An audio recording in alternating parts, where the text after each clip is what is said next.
রাধে রাধে বন্ধুরা, শুভ সকাল।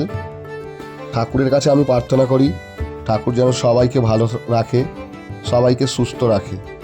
এই বলে আমাদের পুজো পরিক্রমা চলছে। প্রথমেই গোপুসোনাকে চন্দন দিয়ে স্নান টান করিয়ে গোপুসোনাকে ছোট্ট প্যান্ট পরিয়ে, যেহেতু গরম পড়ে গেছে, গোপুসোনাকে খালি গায়ে রাখানো হচ্ছে।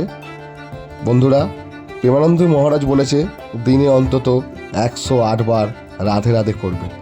অ্যাকচুয়ালি রাধে রাধে, রাধাকে ডাকলেই কৃষ্ণ আসে। যতবার রাধে রাধে রাধে বলবেন ততবারই কৃষ্ণকে দেখা পাওয়া যাবে।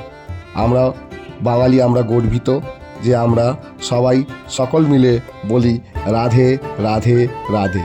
108 বার বললে খুবই ভালো হয়, যেহেতু আমরা পুজো করি। আমরা সবসময় 108 বার, আমি তো বাইক চালাতে চালাতেই ঠাকুরের মন্ত্র জপ করি না, রাধে রাধে রাধে রাধে রাধে রাধে রাধে বলি। তাই বন্ধুরা, তোমরাও হাতে সময় থাকলে রাধে রাধে বলবে, কাজ করতে করতে রাধে রাধে বলবে, দেখবে মন খুব ভালো থাকবে, শান্ত থাকবে, আর কাজে খুব মনও লাগবে। বন্ধুরা, ভিডিওটা ভালো লাগলে সাবস্ক্রাইব করবেন, শেয়ার করবেন, কমেন্টে রাধে রাধে লিখে দিয়ে যাবেন। রাধে রাধে।